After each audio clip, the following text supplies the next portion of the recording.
In this episode of the WEI Tech Talk podcast, we are excited to have Pro Baseball Hall of Famer and Boston Red Sox legend David Ortiz join as a special guest. But first, WEI's Chief Architect Dave Fafel and Phil Woudenberg of HPE GreenLake will discuss how enterprises everywhere can hit a home run with WEI and HPE GreenLake. We see a number of problems, and Phil, I'll defer to you here in what you see from an HPE perspective as well.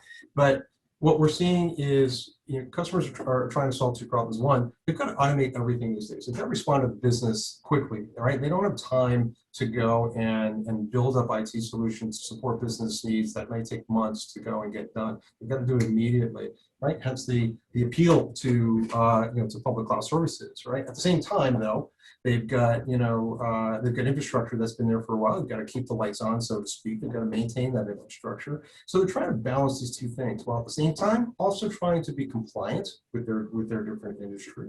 Sometimes there's data security concerns that they have and don't want to send things out to the cloud. So what we're doing with our customers is really, quite honestly, the same thing we've been doing for decades with them, which is architecting solutions to help them solve their business needs across multiple technology areas. And what we like about GreenLake, and I don't want to steal the thunder, Phil, is that this helps us to give that cloud-like experience to our customers, and they still get to take advantage of the expertise that we have and of the value that we bring to all of our customers. So I can kind of hand it back over to you, Carlos, or Phil. Add some color. Yeah, actually, no, you did a great job there. Actually, that's a good segue. Mentioning the data center, and to kind of summarize that, I guess for the folks that don't know, I guess I've been working with a few of the projects around GreenLake. But Phil, this question to you is, what would you say GreenLake is? Bring it down a notch and explain it in lay terms, I guess. Okay, thanks, Carlos, and thanks, Dave. By the way, it is a pleasure to be here and to be working with one of our premier partners, WEI. HPE's had a long history of working with partners, and I can't tell you how important it is to be having a partner like WEI to work with. And I'm very grateful for the relationship that we have as a company with a partner, WEI. So what is GreenLake? I get that question a lot. There's the simple answer, right? And then there's the lot more complicated answer. And we don't have time for the complicated answer because we probably want to listen to Dave Ortiz instead of me. But I will give you a little taste of it. First of all, the simple answer is we view this as our service model, right? As a service for our technology. You think about it, Hewlett-Packard Enterprise, we've been providing world-class technology solutions for businesses for years, decades. All of our brands, you think of ProLiant, you think of Nimble and Aruba, these are all common in the data center today. And our GreenLake program isn't some new server or some new storage device. It's a program designed to give access to those technologies to customers in their data center. We essentially will work with your partner, we'll help architect the solution, we combine our services model with their services model, and we put it together into one price, right? It's a price per unit of measure. You're not buying hardware, you're paying for the use. So in short, and Dave mentioned this earlier, the idea is that we're trying to bring this modern cloud experience, the thing that really kind of started this whole thing, that cloud experience to your apps, data, your workloads in your location. You get to have a self-service model. It's a pay-per-use model. You can scale it up and down as you see fit, and it's managed for you as a service between us and your partner. So basically, as a customer, you free up capital, you can enhance your operational efficiencies and have better financial flexibility as you operate your data center. So there's a lot more, but that's probably in a nutshell the core of it. Yeah. Dave, is that similar as to what you're hearing right now from our customers on regards of the on-prem and on the cloud? Yeah, customers are looking for a different consumption model, really, and I think that's what you really just said, Phil, right? It's how do we consume technology like we might in a public cloud service, but we want to do it on-prem, right? And we want to have a little bit better control over our hardware, over our infrastructure. We want to be able to architect it the way that we want to architect it.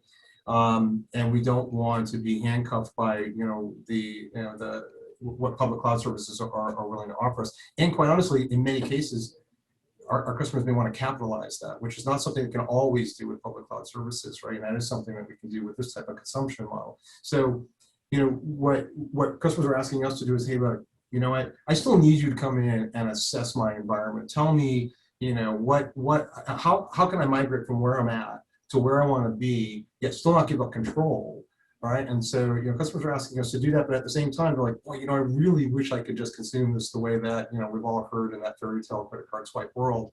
And that's what, that's what GreenLake offers. We can go in and set up the environment, architect, design for specific needs, specific consumption, and yet still have that flexible model. And when the business comes back and says, hey, I need to have, I need to be able to turn something on immediately, it's there.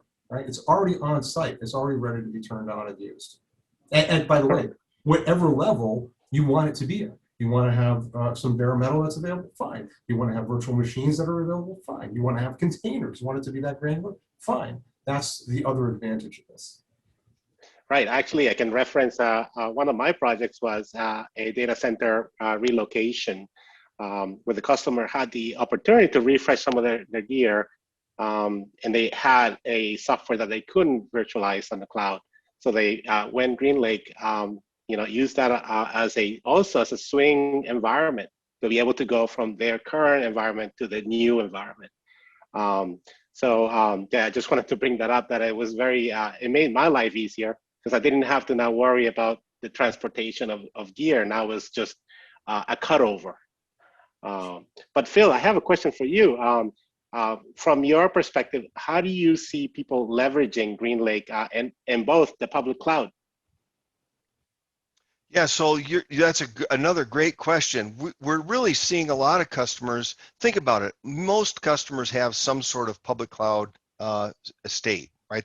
They have something out there. In some cases, they've moved there a lot, and in other cases, it's just a little here and a little there. But so they've got this experience, they've gotten this taste of that cloud, but now they're starting to experience some of the things that, we talk about, but you don't really know until you experience it. And that has to do sometimes with reliability, with performance, and actually with cost, right? So a lot of times customers are looking at that public cloud estate that they have, and they're going, okay, these workloads worked really well in that public cloud. The users are happy, the performance is great, I'm okay with the compliance side of things, but I've got these other applications over here that they just weren't born in that public cloud. I can't afford to refactor and redo everything, and I may need to, the performance is suffering, maybe I'm out of compliance at this point. So some of these workloads are coming back, and so we're seeing that the GreenLake model provides them a really nice bridge because they like and they appreciate that model, that cost model, but they really do need to take some of their estate back. And again, GreenLake supports a hybrid model. That's part of our core function. Hey, yeah, great. I can see that being used, especially on the financial sides. Dave, question for you. How are people getting started, with GreenLake? How do they usually approach it, through us? Do they contact HPE? How does that work? Well, I mean, you could do either, obviously, but our customers are working with us in the same way that they've worked with us all along, right? And that is, let's go and understand what it is that we're trying to accomplish here. And we generally start off by performing an assessment of an environment, right? So we have to understand what the business goal is, all right? And then we can assess the current environment and determine what needs to change, and then we can architect towards that. So. I know specifically, Carlos, so that project that you were speaking about, we went through a very extensive assessment and sizing phase where, we took a very hard look at not only where things were moving, because part of that was a physical migration, but part of that was also, we need to develop and architect new platforms for our applications with growth for the future, right? How do we scale this thing? So that's part of our assessment process. So my recommendation is, look, reach out to your contacts at WEI. Certainly feel free to reach out to your contacts at HPE as well. And let's begin that process. It usually starts off with understanding what those business goals are, and then we can start to move towards an assessment. And by the way, what we often find is that we may start an assessment on one particular area of, say, someone's data center, right? Maybe they're looking at, aging compute as an example. And suddenly you start to get into, the network really needs to be looked at the same time, because, we don't just touch one thing, right? And it's not like we're just going to go and look at your computer environment and go, don't worry about the network right now, because they're all connected, right? So very often these assessments extend to many different areas of the infrastructure. And what many customers see is that once they start to see the value of the GreenLake consumption model, all of a sudden they start thinking about all the other areas of infrastructure that can be included in that. I know that HPE has recently included the Aruba network platform into the GreenLake model. So think about how far you can expand this, right? You can really take this consumption model and literally eliminate that kind of peak planning mindset that people have towards infrastructure. And that's usually where we get started. Yep, I can see this, looking back at my past life. I remember how the MRP systems used to consume a lot of processing and power and everything, a quarter end and the month. And I'm now thinking about those granular things. Phil, any insight? Tell us a little bit more maybe as to how is that metered? How does that work on the financial side maybe? Yeah, and actually I'd like to tag on to what Dave just talked about, which is how customers Perfect. get introduced to GreenLake. Quite often it is a rather small part of the data center. Like there's just one small little point. Maybe it's a storage upgrade. Maybe it's just some new servers, and they get started. And what happens is, and this happens so often, it's almost every time, okay, is that within a month or maybe 2 months at the most, there's some other department, some other application need comes up. Now that the customer has this GreenLake agreement in the house, so to speak, and I see how it works, then they start adding things to it. It's that what we call the change order process. It's easier usually for a customer to execute a change order to increase capacity because the pricing structure has already been agreed to. And believe it or not, it's a declining price model per unit as you grow. So the more you consume, the lower that cost is per unit. So, and by the way, when I talk about units of measure, obviously, if I'm not selling a piece of hardware, we have to come up with some way to count something to figure out what the bill has to be, right? So, right, to talk about the money part of it, but hey, that's what it is. So for storage, it's per gig per month, right? For compute, it can be by the server, it can be by the core, it can be by the unit of memory, which is usually used for virtualized environments, or what we call a compute unit. So there's all kinds of options there, things that you get to choose. But and then when we talk about that public cloud and the private GreenLake environment, this GreenLake Central tool is just outstanding. It's really designed to give you visibility, not just to that GreenLake estate, right? The servers and the storage that might be part of that in-house, but also to give you the ability to see what you're spending and doing in the public cloud. You plug in your credentials into that portal, and both of those workloads and both of those economic models are on the one screen at one time. So basically, you get to see this. Now that you have it, you can start to make better financially informed decisions about maybe where to put a certain workload. Maybe it goes in the public cloud, fine. If it's cheaper, go for it. Or maybe it needs to be on-prem. And in that case, it can be in the GreenLake model. But this is called operational efficiency. And customers are saying that alone is returning 20, 30, even 40% benefit to the company, just because of that operational efficiency that this management platform gives them. Great. I guess this is the single pane of glass that we discussed, right? Yep. Dave, you want to jump in? Any closing remarks? Anything maybe talk about our relationship with HPE, or not necessarily GreenLake, but we do a lot of stuff with HPE. Well, we do. Yeah. Yeah, and we have expertise across really the entire HP portfolio. But Phil, I'll bounce one off of you, and it's somewhat a rhetorical question for me because I know the answer. But what I've seen is that when performing an ROI comparison, right, of GreenLake versus a traditional infrastructure purchasing method, right, what we're seeing obviously very often is organizations get capital funding and they've got to go and spend it, and so they're buying for peak performance because they don't really know what it's going to be. Kind of what Carlos was talking about, which is, hey, look, I know at the end of the quarter, I'm going to be at 70% utilization, but the rest of the time I'm at like 25%. But what we're seeing, at least from my perspective, and I would like to see what you think, are you able to show, and do you show consistently in your purview, a lower overall capital expenditure for infrastructure with the GreenLake model? And if so, why is that? I mean, again, rhetorical question. I think I know why, but I'd like to let everyone else hear. Sure, good question. Thanks, Dave. It does fall on both sides. Sometimes it's a little bit less, and sometimes it's more. It really depends a lot on how the customer currently utilizes technology. One of the top things that we solve for customers is we try to remove that over provisioning, right? Where you buy too much, and that's normal. So if we look at it purely from that perspective, typically GreenLake is less expensive because you're not overbuying any of that infrastructure, okay?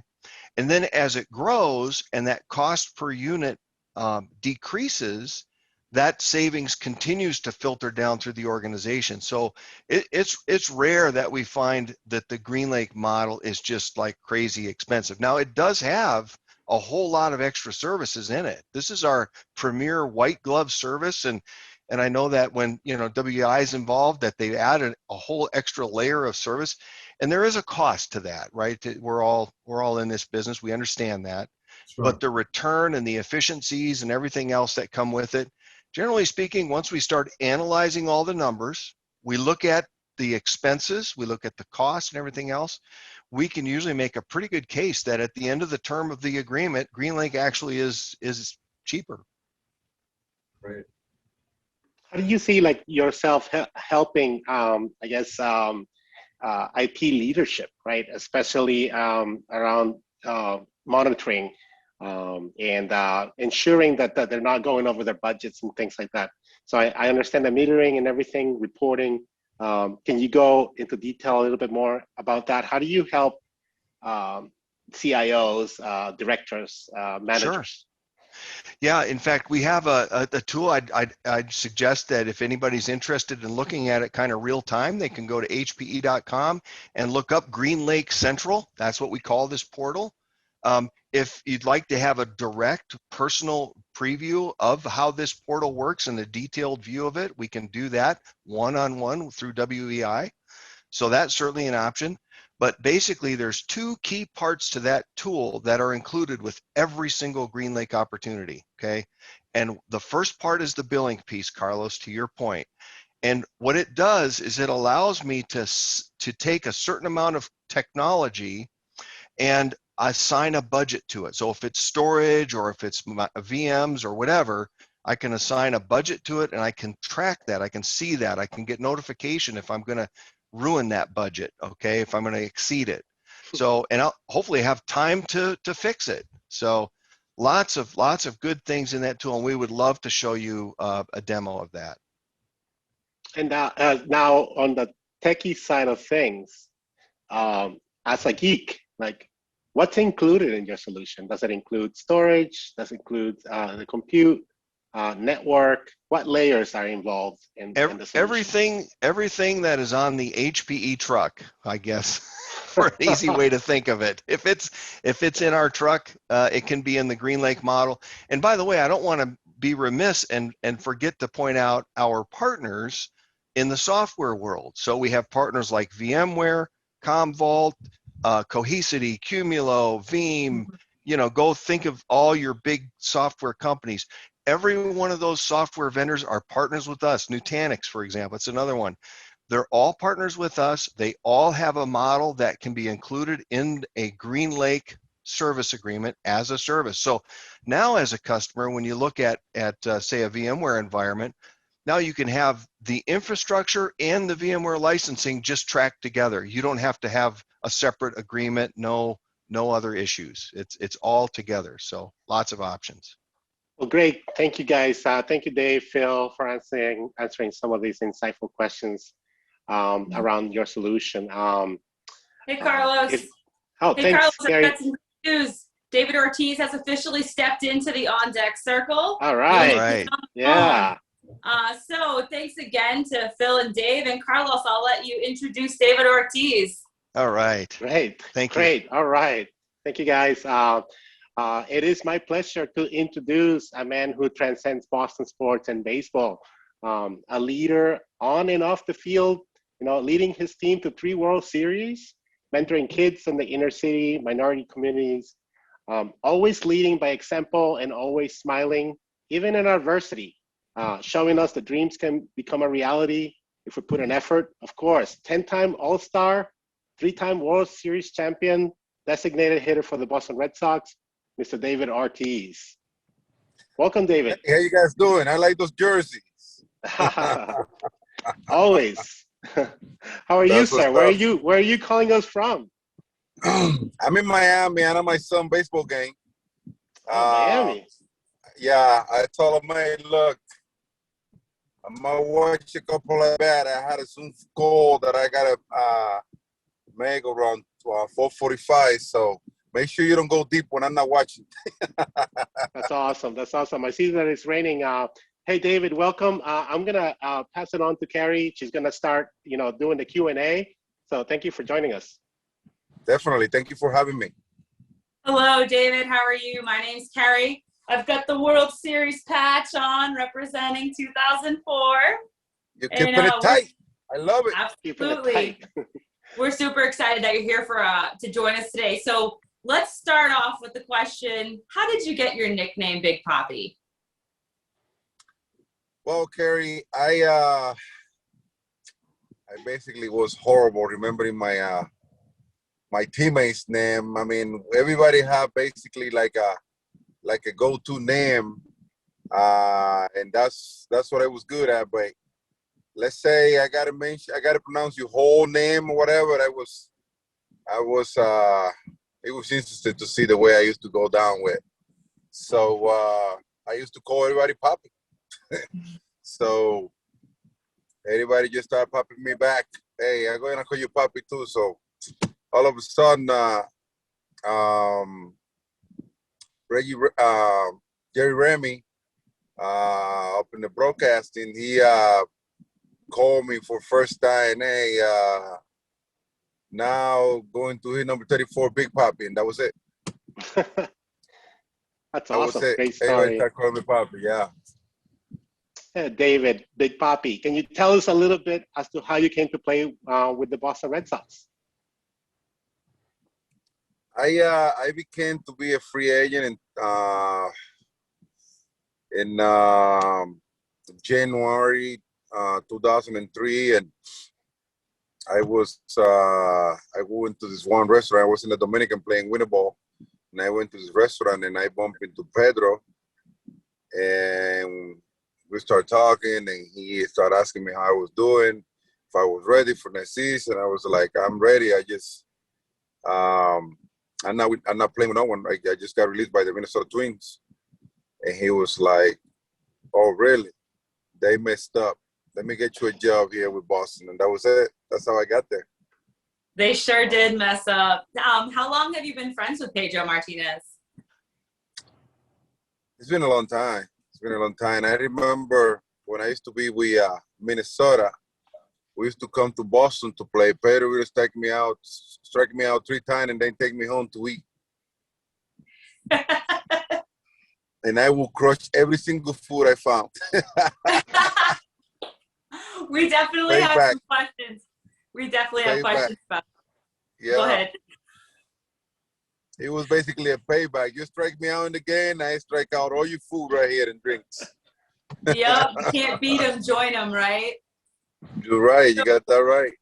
Yeah, so in 2004, it became pretty obvious, like from a fan's perspective, that the team really needed someone to step into that leadership role.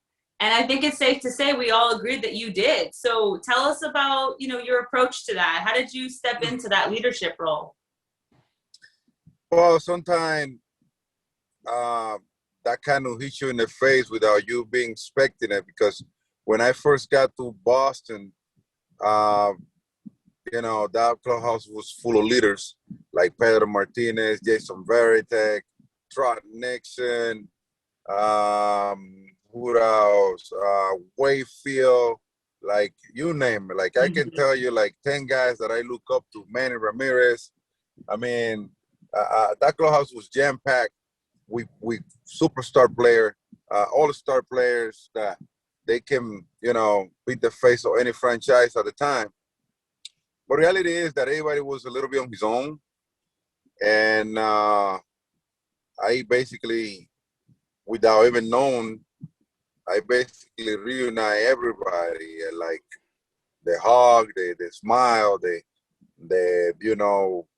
Boston you tell out there and this and that. That was the type of thing that everybody was like, okay. I mean, that's pretty much began in 2003 when I first got there. I want to be like those guys. But then all of a sudden, you playing the leader role without even knowing.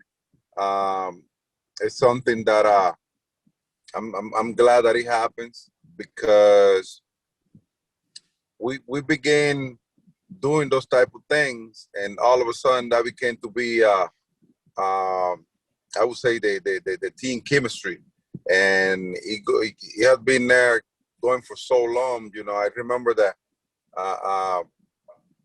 most of the guys were going.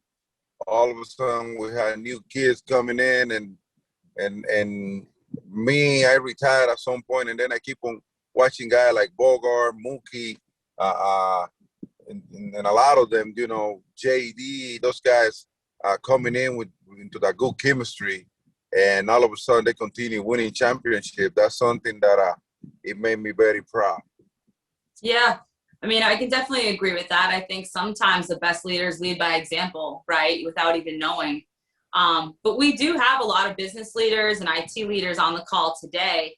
So, in your opinion, what do you think makes a good leader? Well, I would say when you know that you got to work as a team, you got to make sure that everybody's on the same page. Motivation is something that goes a long way, because sometimes you have teammates, you have people on your team that, based on the way things are going, they don't feel like they are as important as they think, or as we think that they are. But you gotta let them know how important they are, no matter what situation are they in. And once you create that motivation, everybody gonna be pulling in the same direction. You know what I'm saying? And that's go for the big boy, and that goes for the little guys. Everybody plays a role, and you have to let them know. You have to make them feel important. So at the end of the day, you guys reach out for your goal. You know what I'm saying? Because that's the way it is when you're working as a team. And I remember, when Pedroia first came in, this little guy, with this body language, with this attitude, he basically struggled a little bit, but we know how good he can be, and we don't want him to feel like, oh, I'm playing with Manny Ramirez, I'm playing with David Ortiz, I'm playing with those guys, like, let me let them do that. No, you are as much as important that we are. You're gonna be playing the second base. You're gonna be, doing things that I don't do. I'm gonna be doing things that we're not gonna ask you to do. So at the end of the day, I want you to have the same motivation and the same mentality that I have. Yeah, you're absolutely right. Baseball is totally a team sport. Just like that Dave Roberts steal. That was critical, right? Small play, Exactly. big play. Very Go ahead, empowering. Yes, very empowering. And it's not only baseball, like in a company, the company that you guys are running, everybody plays a role in your company. And the only way that company gonna continue moving forward and being successful if it's everybody do what it's supposed to do. And so at the end of the day, we agreed on, okay, today we make that extra dollar. Why? Because we work as a team. Everybody in this building did what it was supposed to do for that to happen. You know what I'm saying? So that's what happened when you have so many people working in a company. Very powerful, very powerful. I agree 100%. And to take that a little bit, so, speaking about the company and, how, the flexibility, adapting to the infrastructure changes, I have a question for you is, now, how do you compare that to baseball? How do you get ready? For example, if, being the designated hitter, playing in the National League, how do you get, mentally prepared, being out there in the field? That's a good question because a lot of people didn't realize that a guy that wasn't out there playing defense every day during the World Series, when we played the National League, I had to, get my mitt and go out there and play first. And at the end of the day, if I screwed up out there, it wasn't gonna be like, oh, he's at the age, he's not out there every day. No. He screwed up. Like, it's my responsibility. You know what I'm saying? I remember in 2004 when we went to St. Louis, and you know how we go down the line to stretch right before the game, 10, 15 minutes before the game? The minute I went out there, I saw a huge sign by the third base side that say, "Hey, Big Papi, Bill Borton is waiting for you at first base." And I was like, wait a minute. That was the first sign I saw. So, people know how to play with your mind, especially in my case. But I used to take pride on, playing first base. I wasn't an everyday first baseman not because I wasn't able to play different. It's because you got guys come in and out that you rotate. We have a guy that had to be out there every day. So occasionally they used to throw me out there. But I used to work on my defense at first base. Not every day, but I used to do it often, especially when I know that the playing different things was coming. Absolutely. Good thing you swept that. Good thing you swept those games. You only went out there 4 times. Yeah, I mean, we used to play interleague during the regular season, so they used to throw me out there also. Right. Oh, that's great. So let's talk about data a little bit, right? Like, we've got data everywhere. Our customers on our phone call today, they're using data to make decisions all the time.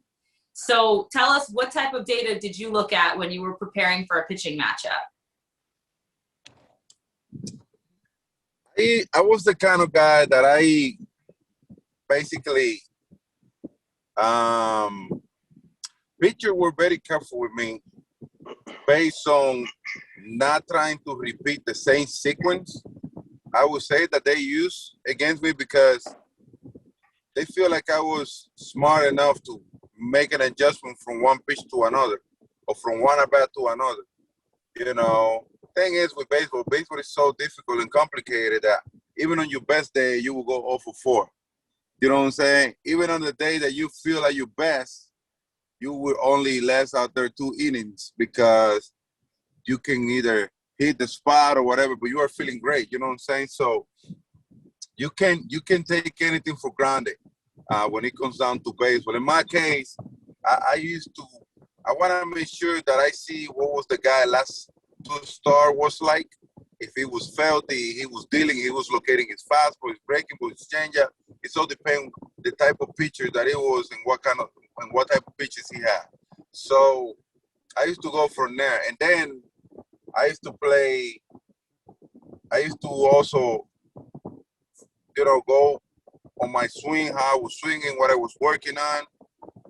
what part of the play I was hot, what part of the play they were attacking me because they feel like I wasn't gonna hit it.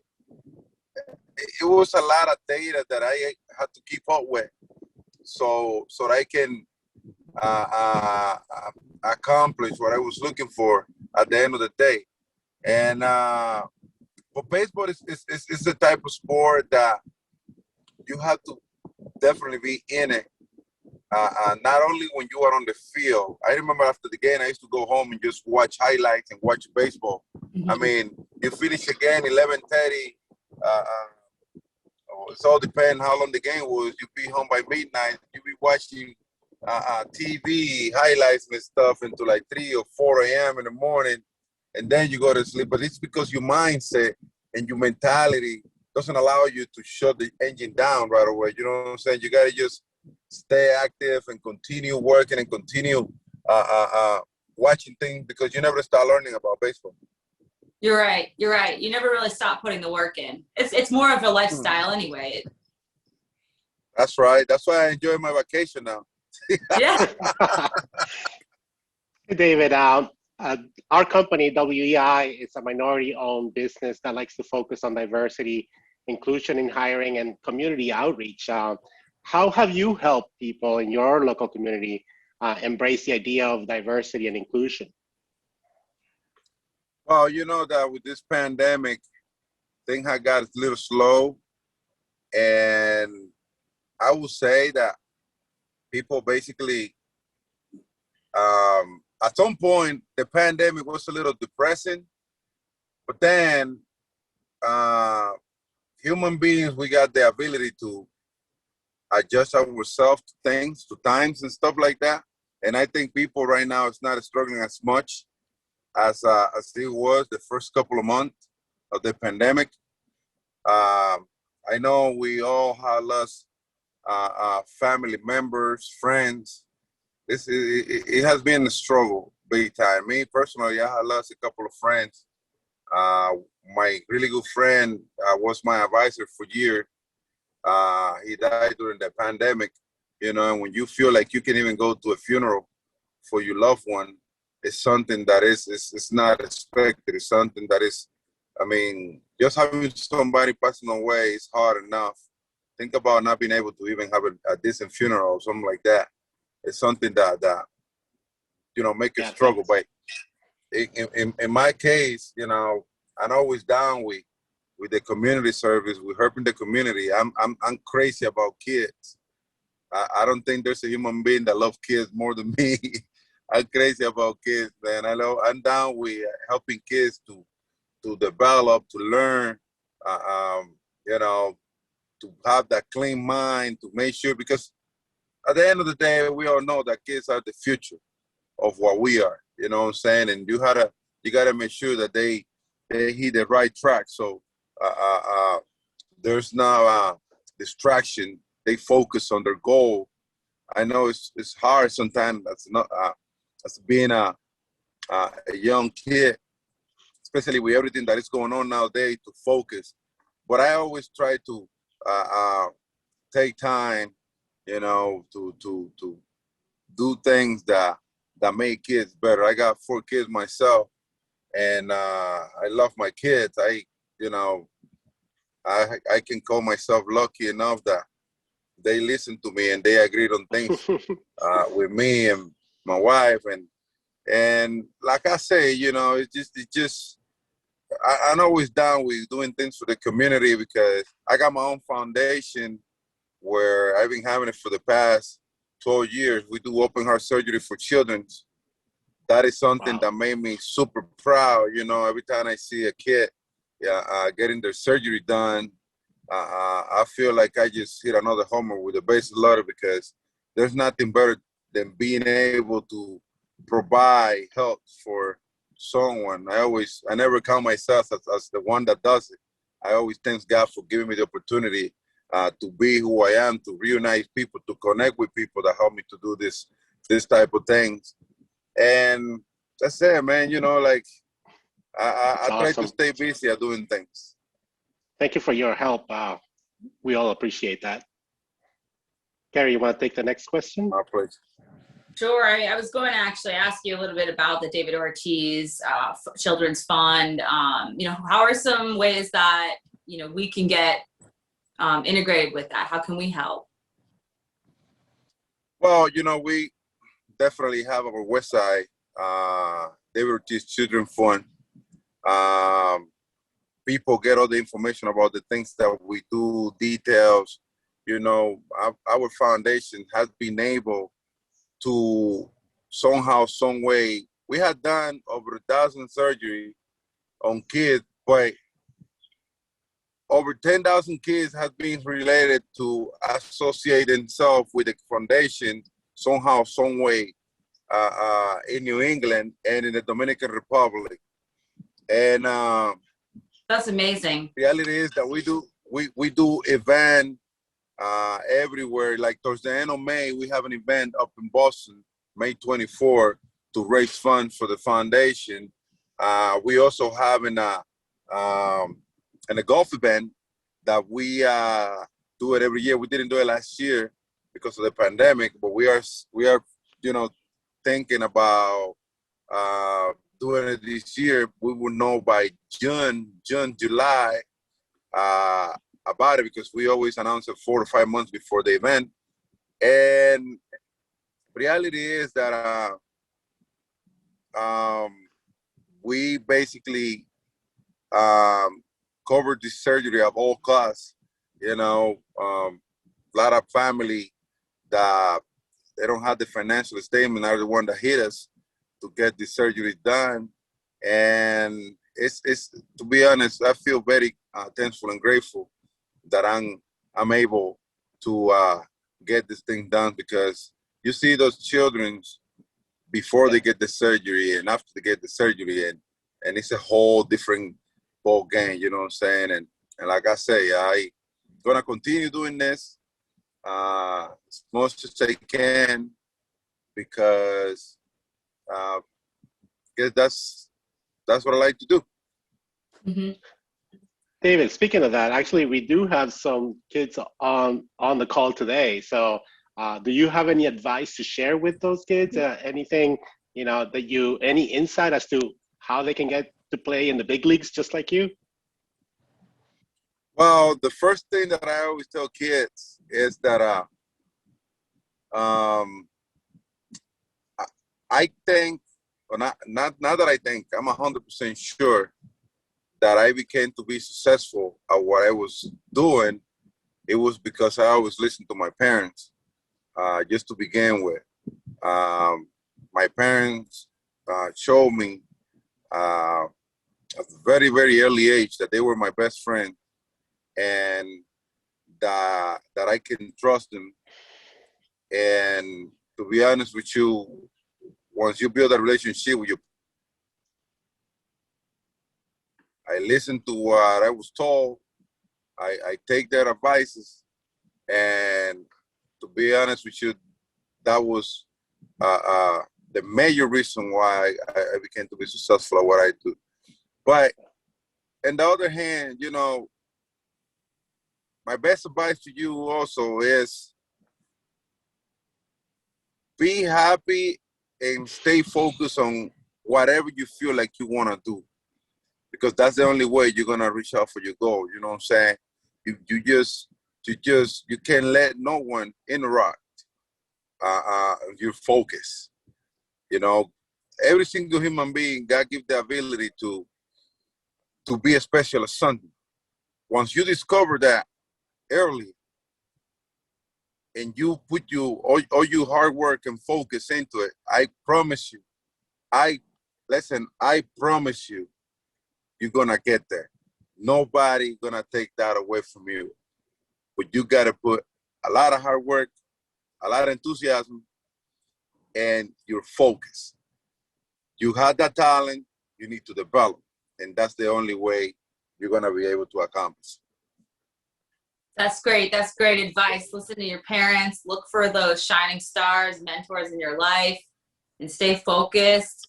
We do have someone lined up that wants to say hello. So we're going to kick it over to a couple of people on the call to ask you questions live. So we're Right. going to introduce the first person. So we've got Dan C on the line. If you can just unmute yourself and feel free to ask your question. Okay. Hello, Poppy. How you doing? Hey, Dan, how are you? I'm good. I'm Dan, and this is my son, Danny, as well. What's up? Danny, what's up, man? What's up?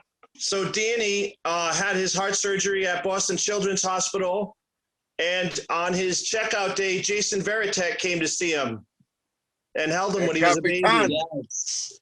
Yes. And man, let me tell you, that type of thing, went to a parent being in a hospital, and just, it was so surreal, but it was so, it was amazing, and we'll never forget it. So, you know, a lot of the work that you do, you inspire me, you inspire us, and, you know, you make the world a better place for people like Danny, you know? What, Definitely. what's up? Danny, you look good, man. You look good. Thank I you so love much. it. I have a question. Uh-huh. How you be awesome? Because I play baseball. I want to know how you make yourself awesome. What position you play, Danny? Third base. Third base. Okay. In your case, you have to play good defense. You got it. When you are on the field, always keep your eyes where the baseball is at. Never take your attention away. Okay. Okay. That's one thing. And as a hitter, it goes as well. You keep your eyes on the ball at both times, and I guarantee you, you're gonna be hitting bombs like Papi. Okay, all right. Thank you so much. That's great advice. You're welcome. You're welcome. Thank you so much. Hey, Poppy, my daughter is playing in a championship tonight, and she couldn't be here. But you just want to tell her good luck. I think it would mean a lot to her. She's in a volleyball Yes. championship. And her team's name is the Rams. I will tell you what I tell my daughter every time she gotta go into a show or something. Go and get him, Tiger. All right. All right. Thank you. Good luck. Thank you.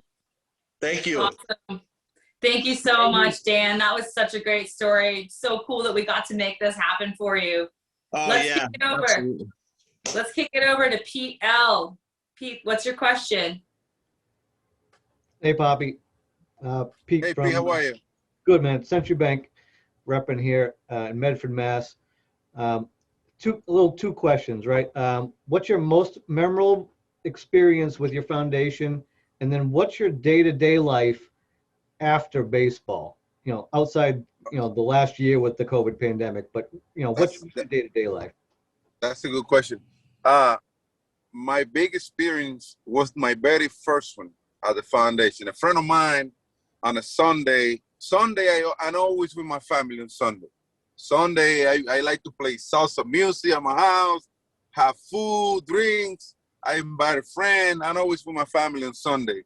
Like Sundays in my families are very famous because I always found a way or look for the way so we can all have fun. But on a Sunday, I was in the Dominican. A friend of mine came to my house. I wasn't expecting him, but he told me, I need 5 minutes from you. And I was like, yeah, it's a person that I respect a lot. He runs a newspaper in the Dominican. And I was like, okay. He took me to a place that is like 10 minutes away from my house. It was this hospital that the room was empty and 2 kids were there. One of them already had surgery and the other one was waiting to raise money to get his surgery done. And that kid was 4 years old at the time, about the same age than my older boy, and that broke my heart. I got out of that room. When I left that room, I was bawling, like I was crying like a little kid, because I feel like a child should not go through that, you know? So I went to Boston that year and I raised like $200,000. Then I went down there and donated to the hospital. And I don't have the foundation at the time, but once I did that, my team came up with the idea of creating a foundation, and that was it. That was the beginning of that remarkable time when we first began with the foundation. And my day by day after I retired,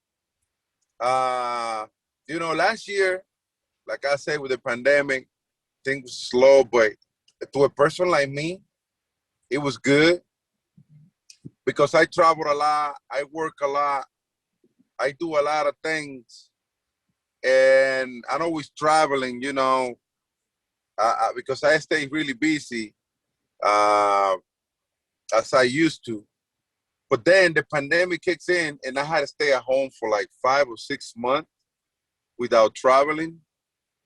And, that was really good to me because I get to enjoy my family. I get to spend more time with my kids consistently. We were, enjoying the time being at home. I built this new house down here in Miami a couple of years ago. So I finally got really to enjoy it because I was always in and out.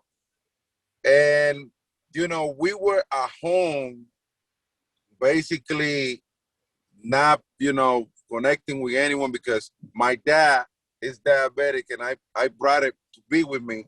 I told him, hey, you're coming home with me because it's gonna be crazy and I don't want to end up losing you. So my kids, my pop, we had a really good time being together, spending time as a family. Hey, first I wanted to thank you for all you did for the Sox and Sox Nation during your career. My And honor. I'm a longtime diehard Sox fan. And big part of that was being taken to Fenway at an early age. And I just fell in love with the place and the old time look to it, the uniqueness to it.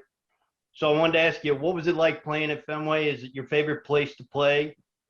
And then my second question, you touched on Pedroia a little earlier. I've always been a huge fan of his, the intensity and toughness he played with. So I wanted to ask you, what was it like having him as a teammate, and did that intensity and toughness make you a better player? Well, first of all, I always Fenway was the one place, the only place that ever made me feel like the baseball field that I grew up in my country, the Dominican Republic, was Fenway. Like every time I walk into Fenway, it can be for practice, it can be for whatever. It made me feel like I was doing it at home,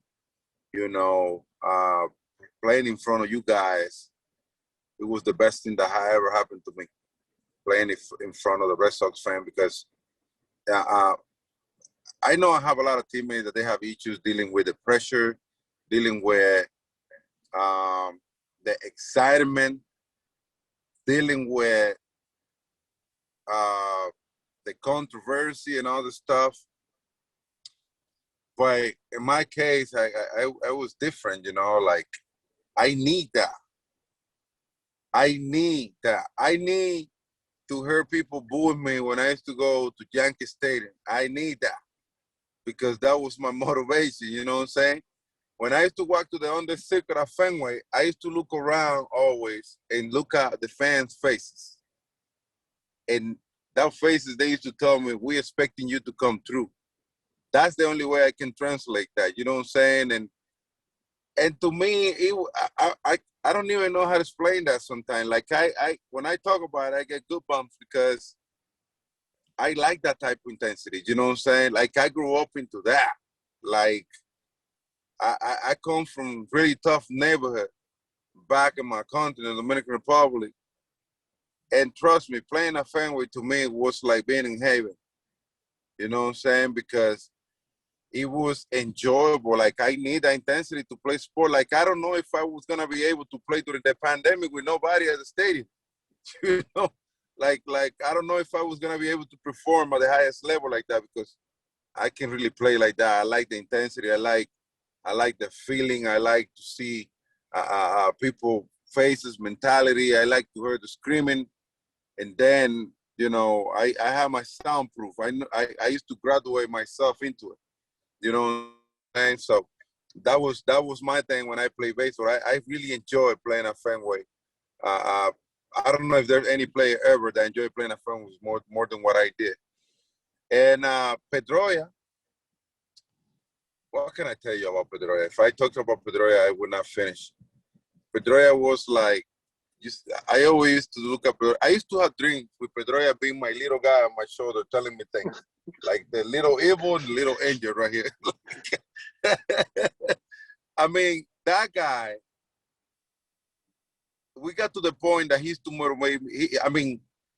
He used to motivate me so much that sometimes I look at him and he looked like he was way bigger than me, bigger than life. You know what I'm saying? Because that little guy, he had that type of heart. He had King Kong heart. He used to go by the business like he was 6'5", 285 running back, that it was very powerful and you're not going to stop him. Like I said at some point after I retired, if I pick a player that I would pay to go and watch right now, Dustin Pedroia, because let me tell you how Dustin Pedroia used to play the game. And I'm sorry that I'm taking too long about this, but I get too excited when I talk about Dustin. If he wasn't hitting well, he would cut anything you hit by him. And if he wasn't getting hit, you make sure you hit that ball a mile away from him, because he was going to do whatever it takes to take hits away from you. That's how you play the game. You know what I'm saying? And that's why I always going to have major respect for 1-5, the little guy, my little guy. The little guy. I'd like to see what he would say about that. So our next question is coming from Nicole. Nicole, are you there?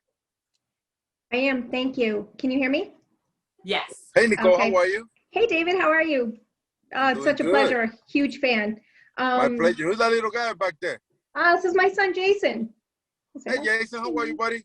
He actually has a Red Sox-based bedroom, so he's pretty excited That's about what's this too. Yeah. So my question for you is, retiring in 2016, did you have any regrets not being part of the 2018 World Series team, or retiring, at the top of your game, but yet they still made it after? Actually, I was extremely happy because I'm a Red Sox for life. I would love to see the Red Sox winning the World Series every year. I still work for the Red Sox, and I'm going to work for the Red Sox into the last day I left. Let me tell you the reason why I was extremely happy not being on the team at the time. I was extremely happy because I feel like the chemistry carry over. You know what I'm saying? You know how people always used to ask me, man, what is this thing going to be like after you retire? Well, I got my boys, Mookie, I got my boy Bogart, guys that play with me, the catcher. I mean, I got kids everywhere that they grow up into this. So I would like to see how they're going to be able to perform without me being here. And they did it. And that made me so happy. Like, I remember I used to walk into the clubhouse all the time and feel like I was acting playing, because those kids, they follow by example, They are that professional. They saw how we used to go by the business, you know what I'm saying? And they did it. They did it. Awesome. Thank you so much. My pleasure, Nicole. Bye, buddy. Say bye. That's too cute. That's your question? All right, Tom. Tom C is next. Hi, Poppy. I just Hey, have Tom, to say, how are you? I'm doing great. How about yourself? Oh, good. Oh, good. You are my mom's absolute all-time favorite player, and mine as well. Just had to Thank get you. that in there. So my question for you is, what do you miss the most about playing with the Red Sox? You know what? Besides the, I definitely miss, being with the boys. You know what I'm saying? Being with the boys. Now that I'm not playing, I always call my friends, and I try to get together to smoke cigar, talk about, like, when I live down here, there's a lot of guys that used to play with me, and then a lot of them have retired. So sometimes we get together and we start sharing memories and stuff like that. But being with the boys, is something that I kind of miss a little bit. And it's because so many things happen in the clubhouse when we travel, when we are on the bus, when we are on the airplane, like, it's a wonderful experience, the things that we go through and enjoy and get to enjoy. Thank you so much. Have a good day. My pleasure. All right, awesome. Next up, we have James. Hey, David. Unfortunately, my question for you was already asked, so I'm going to have to go with one of my regulars. Kind of a hypothetical thing. If you could face any pitcher, past or present, who would it be and why? If I would like to face him, or if I would not like to face him. Who would you want to face? Well, actually, Well, what kind of split that out then? Who would you want to face and who would you not want to face? Well, to be honest with you, every pitcher that we face, it has something special. You know, even if you hit good off of them, that guy at some point either got you out or got some other hitter got out. You know what I'm saying? So I never disrespect anyone when it comes down to it. But there's something at bat that I really enjoy against my man, rest in peace, Roy Halladay. I take a lot of pride on my at-bats against him, and it's because he was extremely filthy. But we used to go back and forth. He get me out, I hit a homer. He get me out, I get a hit. You know, like, and he played in a division. He played for a team that let me tell you why. When it comes down to him being in the Hall of Fame, I was 100% agreeing on him being part of it. Because I had a couple of people criticizing him being in the Hall of Fame because of, I guess it was the time that he played. But let me tell you, this guy, we were a really good hitting ball club. And he will take the mound. Even on the days, like let's say he had 5 days of rest and we will come in town for 2 games to play against him. And he will pitch the 3rd game after the 2nd game that we play. He will remove himself to face us. That's how good he was. But it was a battle in between me and him, you know. So that's one of the guys that I will tell you that we like to have those type of battle against him. And if there's a guy that I would be like, no, it was Pedro Martinez. Pedro Martinez was the nastiest guy. And let me tell you, Roy Halladay was nasty, really like a really good pitcher. For Pedro stuff, it was like out of control. Like, I mean, like I say, Pedro used to embarrass you, give you like an 0 for 4, like an embarrassing 0 for 4, and then take you out to eat. That's great. We've got one more. We're actually getting close to the bottom of the 9th here, right? So we've got just 2 more questions. That's what I'm good at. Clutch. Get ready. It's big coffee time. We have Paul. Paul, are you ready? I'm here. Excellent. Hi, David. Hey, nice Paul, to meet you virtually. I'm well. How are you? I'm good. Thank you very much for all your contributions to the Boston Red Sox and to baseball in general. You're an inspiration to us all and to kids that are, you know, trying to live the dream and want to get into baseball. My question is a little bit on the serious side. So I want to know how you feel about what's going on today with politics and how they're injecting it into sports and baseball. And, you know, I personally feel like they're ruining the American pastime, baseball. And so I was kind of wondering what your thoughts were on that. Well, you know, reality is that we are facing something that nobody was expecting this to happen, which is the pandemic. I'm not really saying that what they're doing is right or wrong, you know what I'm saying? But I would say that the pandemic has changed the whole game. And I think in general, with things, we're going to struggle for a little while until we figure everything out. And I think that once we realize what is good and what is bad, what is good for the youth, what is good for the country to develop, to continue being one of the best places to live on earth, which is the U.S., I think we're gonna start lining things up because what is good about this country is that people follow up on what they believe that has been helping this country out for years. You know what I'm saying? And that's why this is the best place to live. So I'm from a third world country, and I know what I'm telling you. Sometimes in this country we complain about little stupid things, but when you get out of the country and you see how things function in some of the countries, then you realize that things are not that bad where you at. You know what I'm saying? So, and like I say, I'm not saying that what is happening is right or wrong, because I'm not too familiar with those type of things. But with what is going on with the pandemic, I think sometimes things get out of hands, and unfortunately, you see people that they blindside on things until they realize that that's not the right move to make or the right decision to do.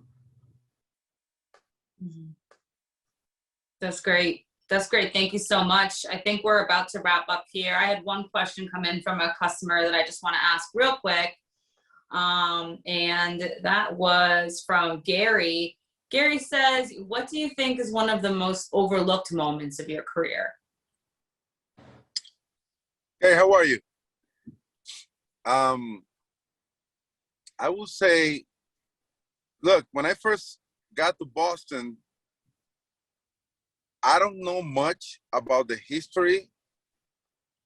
I was a guy that I was trying to, get on a team that gave me the opportunity to play and me be able to prove myself and show them what I was capable of. And so I got to the Red Sox, and those playoffs that we ended up losing in New York, it kind of got me watching documentary, baseball history, and things like that to really learn about the Red Sox history. And it was because I saw people crying, I saw people suffer when we lost that game. Like this was personal. Like when I saw that, I was like, okay, hold on. I'm in a different environment than where I came from, which was Minnesota, in a small market team that people doesn't really go much. I mean, back then to the game, they had the Metrodome back then. People doesn't really like being inside, blah, blah, blah. The team wasn't that good, You come to Boston from there, and you facing a whole totally different monster. You know what I'm saying? So because of my case, I thought I was going to be dealing with the same environment because I'm in the big league and it's supposed to be the same everywhere. When I saw that, I was like, okay, hold on. And watching those documentary and the history and what happened and the playoff and all the stuff, I realized that the team haven't won World Series for a while, and that's why people is like so upset and so concerned about it. And to be honest with you, that helped me out with my preparation for the following season. And thank God we complete the winning the World Series. That made me so happy, and that's something that I will always talk about for the rest of my life.